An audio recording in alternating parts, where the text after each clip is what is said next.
తెలంగాణ రాష్ట్రం ఒక role model అవుతుందని చెప్పి పదే పదే రేవంత్ రెడ్డి గారు అలాగే కాంగ్రెస్ లో ఉన్న మంత్రులు దేశంలో రోల్ మోడల్ అని చెప్పి ఈరోజు తెలంగాణ పరువు తీసిన సందర్భాలు కూడా అనేకం ఉన్నాయి. మనం రేవంత్ రెడ్డి గారు గడ్డపార పట్టుకొని ఎక్కడ పడితే అక్కడ కబ్జాలు చేసుకుంటూ మరి ప్రజలను చాలా ఇబ్బంది పెడుతున్నారు.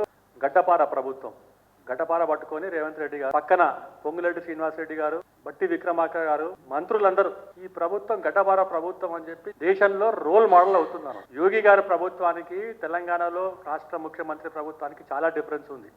అక్కడ యాంటీ సోషల్ ఎలిమెంట్స్, ఎవరైతే ఇల్లీగల్గా కన్స్ట్రక్షన్ చేసుకున్నారో, ఎవరైతే కబ్జా చేసినారో వాళ్ళ మీద గడ్డపార తీసుకొచ్చినారో, వాళ్ళ మీద బుల్డోజర్ పట్టుకొచ్చినారు. కానీ ఇక్కడ సాక్ష్యాలతో మీడియా ముందు గాంధీ సరోవర్ ప్రాజెక్టులో మూసీ ప్రక్షాళన ఉంటే అక్కడున్న లొకాలిటీలో ఉన్న చాలా మంది కూడా ఈ యొక్క విషయాన్ని మీడియా ముందు చెప్పి మేము గత కొన్ని సంవత్సరాల నుంచి ఉంటున్నాం, ఇక్కడ పర్మిషన్ తీసుకున్నాం, ఈఎంఐలు కడుతున్నాం, బిల్డింగ్స్ ఉన్నాయి, అపార్ట్మెంట్స్ ఉన్నాయి, పిల్లలు ఉన్నారు, స్కూల్స్కి వెళ్తున్నారు, లొకాలిటీలో ఇండిపెండెంట్ హౌసెస్ ఉన్నారు, సెకండ్ ఫ్లోర్ పర్మిషన్ కూడా జిహెచ్ఎంసీ ఇచ్చింది అనే చెప్పడానికి నిదర్శనం. రాహుల్ గాంధీ గారు నిన్న 2 మార్చి నాడు తెలంగాణ ఆంధ్రప్రదేశ్కు చెందిన డిసిసి అధ్యక్షుల ముగింపు సమావేశానికి ఇక్కడికి వస్తే వారు మరి ఎందుకు వచ్చినారో మీరు అందరికీ కూడా తెలుసు. గాంధీ కుటుంబానికి డబ్బులు కనుక కావాల్సి వస్తే మనం అందరం కలిసి కార్యకర్తలు ఎవరైతే ఉన్నారో ఇక్కడ డిసిసి అధ్యక్షులు ఉన్నారో నిజంగా తలుచుకుంటే తలా ఒక చెయ్యి వేస్తే 1000 కోట్లు ఇస్తా అన్నారు. వాళ్ళే చెప్పినారు, ముఖ్యమంత్రి చెప్పినారు.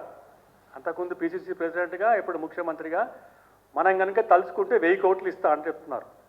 అంటే ట్రైనింగ్ క్లాసెస్లో మీరు ఏం మాట్లాడుతున్నారో ముఖ్యమంత్రి గారు, ఎలా నేను దాచుకున్నానో గత యూపీఏ ప్రభుత్వం 1 and 2లో ఎట్లా మనం దాచుకున్నామో అలాగే కాంగ్రెస్ పార్టీ తెలంగాణలో అధికారంలో ఉంది కనుక మళ్ళా మనం అధికారంలో వస్తామా రామా, మనం అందరం ఒకటే, మంచిగా దాచుకోవాలి, దోచుకోవాలి, కొట్టుకోవాలి, తీసుకొని ఏంటంటే మన వంతు మనం పెట్టుకొని గాంధీ కుటుంబానికి 1000 కోట్లు ఇద్దామని చెప్పి ఈరోజు మరి ప్రజలందరూ కూడా 1000 కోట్లు రాహుల్ గాంధీ నిన్న వస్తే తీసుకుపోయినాడని చెప్పి కూడా ఆలోచిస్తున్నారు. ఇది దేశమంతా చర్చ అవుతుంది అన్నట్టు. నేషనల్ టీవీలో కానీ, లోకల్ టీవీలో కానీ, మన స్టేట్ మీడియాలో కానీ ఇదే చర్చ జరిగింది, డిబేట్లో కూడా.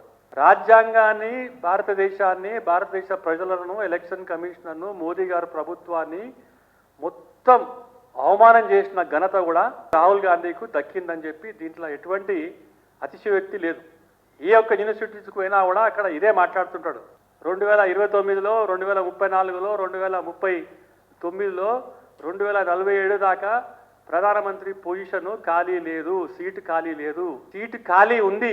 ఏం సీటు ఖాళీ ఉందంటే తెలంగాణలో 2028లో కాంగ్రెస్ పార్టీ అధికారంలో కోల్పోతుంది. రేవంత్ రెడ్డి గారు ముఖ్యమంత్రి గారు, భారతీయ జనతా పార్టీ అభ్యర్థి తప్పకుండా ముఖ్యమంత్రి అవుతాడు. ఇది వాస్తవం.